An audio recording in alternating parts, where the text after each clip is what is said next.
What's going on, everybody? Welcome to another video, another tip video. More importantly, you guys tear those up, you guys love them. One question I would like to ask is, what tip videos would you like to see next? But today what we're going to be doing is I'm going down to a small pond, and I'm pretty much going to show you guys how I break down an area, whether it's a new area or it's an area I've been to, pretty much how to break down small ponds and how to fish small ponds and how I go about it. So let's go ahead and go down to the pond, baby. Just got down to this pond right here, and as you can tell, it's just a small little area. Most of you guys are probably going to be fishing some smaller ponds. This pond right here is very small. But when I come to a new location or when I come down to a pond, there's a few things I really look at even before I make a cast. Obviously, when I'm looking at the pond right here, just a smaller area, very isolated place, there's not really much going on. And as you guys can tell, you know, I see a few things that really catch my eye. One, I see a tree over there in the water. As you guys can tell over there, that's one of the main focuses. I see a tree. Another thing is I see these trees that are hanging over the water back in that corner. So that's going to tell me one thing. On a sunny day, those trees are going to cast a shadow out in that water, and it's going to be an area where the sun's not beaming down. So there's going to be a lot of shade over there in that corner.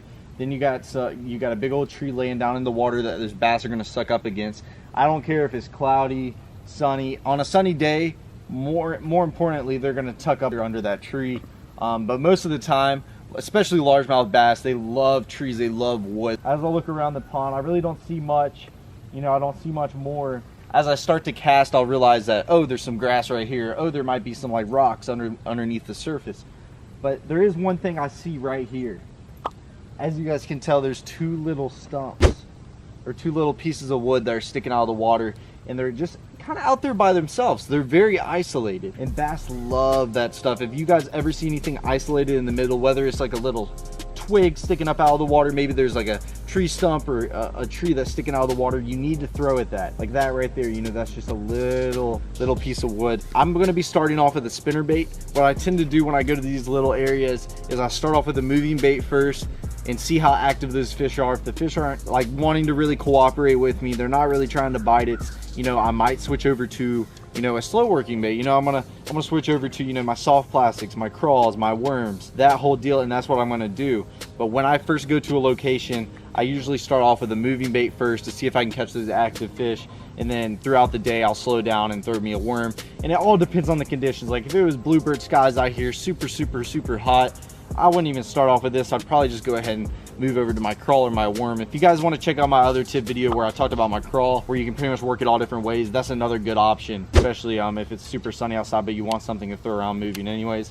But as you guys can tell, that isolated cover right there, I got this old spinner bait, some Colorado blades, and then I actually painted some of the blades red. This is the Fish Head spinner baits Primal series with a little trailer hook on it. You got this very dirty water. You got a little bit of cloud cover in the sky, not too much sun, no wind at all, but I want to slow roll this. Just make a cast right out there. I promise you guys, like 90% of the time, there's gonna be a fish on structure like this, or these little trees. There's gonna be a fish on that stuff. Maybe he's not wanting something moving today, because I promise you, especially in a small pond like this, there's not going to be too much. You know, maybe some ponds that people go to, there's going to be a lot of laydowns in the water. Maybe there's a lot of rock, you know, who knows, whatever it is. But especially on a place like this where there's really not much, like I said, there's a tree over there, and then there's like these little trees that are hanging over, and I know there's going to be a little bit of shade back in this corner. But you know, the one thing is, there's not too much stuff for these fish to hide on. There's not many rocks. I haven't seen any rocks at all. You know, there's not too many trees. So when I see something like that, I'm 100% casting at it. So I'm just gonna start going down this bank right here, fan casting, see if they're gonna try to eat this moving bait.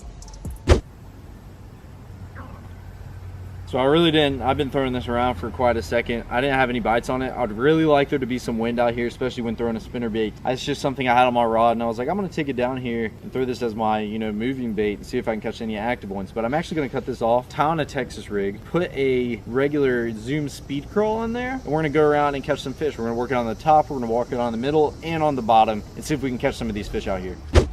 Instead of a Zoom speed crawl, I actually got a little rage crawl on. Got a little lead bullet weight, little EWG 3-aught hook. I'm gonna go down this bank, cover some water with this thing. I'm actually gonna reel it at the top of the water to start off with, especially in this little, oop. Actually had something hit it right there. Right away, right off the bat. It's gonna cover a lot of water. I don't know if you guys watch some of my videos, I'm a big fan of throwing a rage crawl on top of the water and right below the surface and actually reeling it rather than just using it as a little flipping bait. I'm a big fan of using it as a, you know, moving bait and a slow moving bait at the same time. Oh yeah. Oh my gosh, it's a huge one. I saw him come right off. Looking right up on the bank. There we go, baby. He ain't a monster, but he's a good quality fish. Oh man, what a beautiful one right there. Let me tell you guys something right now. Look at that.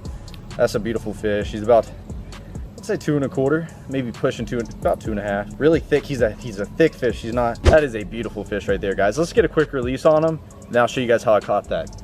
There we go, guys. Beautiful little bass right here. Solid, thick, and healthy one. Let's get him back in the water. There he goes.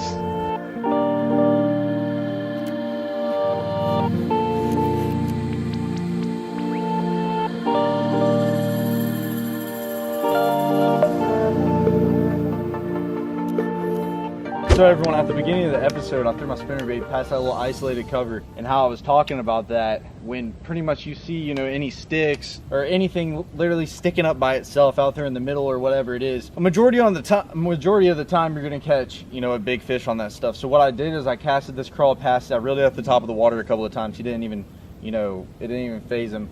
Then when I cast it right next to that left-hand side of it, landed right next to that little stump, I pretty much saw a wake in the water to the left of my bait, and from there I was about to say, you know, he's about to eat it. I felt him tick it one time and he had it. That just shows, you know, when you pinpoint that type of stuff when you're coming to these ponds, it's pretty much like a given. Like, you know where the fish is going to be, especially when you throw the right bait in there. But let's continue to work down this side, back in this corner, and back to where this tree's at.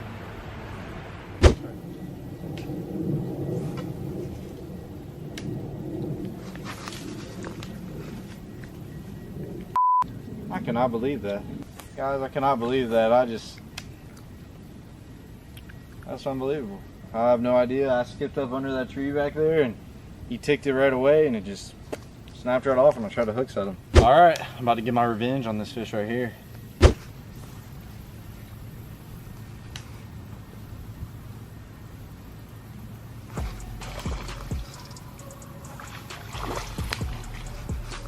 That was the awkwardest hook set I've done in a minute. I'm like under some trees. It's really hard to hook set back here. But wow, second fish of the day. Exactly where I called him out. I said there was gonna be one on that tree right when I got out here. Just like I did on that little isolated stump over there. In both the locations, there was some fish on. As you guys can tell, a little pretty dark bass right there. Right off that tree. But I promise you, he's not the only one. So when you're fishing places like this, don't be afraid to go throw multiple casts, because like a big tree like that, especially in a small pond, a small location like this, isn't just gonna have one fish on it. It's gonna have multiple. I guarantee you that 100%. Whether you can get them to bite or not, but after you catch one, I would continue to cast there and see if you can pick another one off, because that took me about 7 more casts after I broke off to even get another bite off that tree. But then I did right when I threw in there. That's how I caught that bad boy. Oh, God.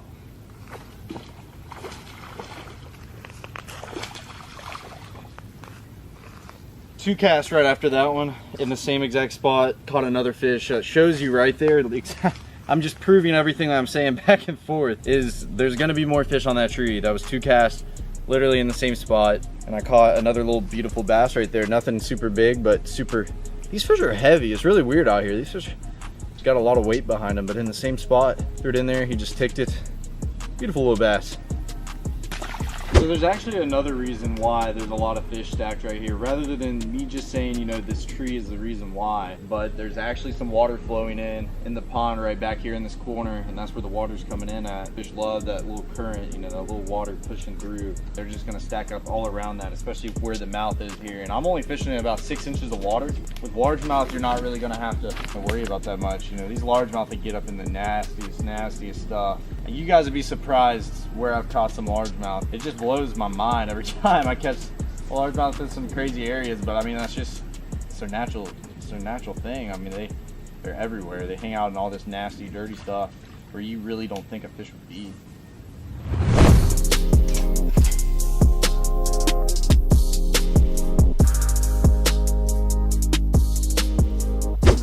attention to these corners in these ponds.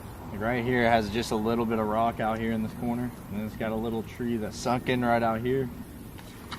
Oh, I watched him eat it right there. I'm just at a weird angle under this tree.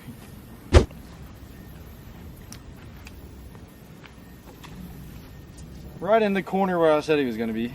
He's a little baby guy, I can tell you that. I could tell how he was hitting it. Never got the bait all the way. Let's throw it back in there. When you get a bite, make sure you throw it back in there.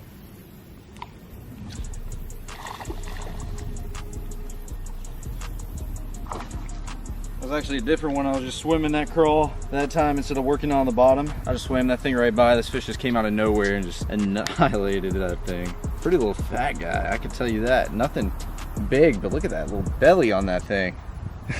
Let's throw it back in that corner and see if we can catch another. Another thing is, you guys see that tree right there, how it kind of hangs over? And with the sun glaring down this water, you can tell that he's leaving a little shade right under that tree. Sorry about the quality, guys. My camera actually died and I'm having to switch over to an iPhone now. But as I was saying, there's that tree that hangs over, a little bit of shade underneath the tree. There should be a fish under there.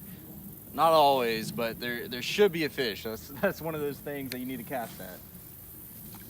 Now this is the perfect corner. This is actually where that tree is, the same tree. A lot of shade right here. Then you got that water flowing to the left-hand side where that water's coming in.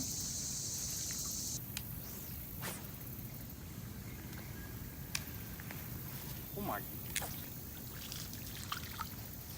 That was insane. These fish were, these little baby guys were schooling out there in the middle. It's another way to catch them, man. I saw some fish popping up in the middle of the water out there, and I threw that thing in there before I could even.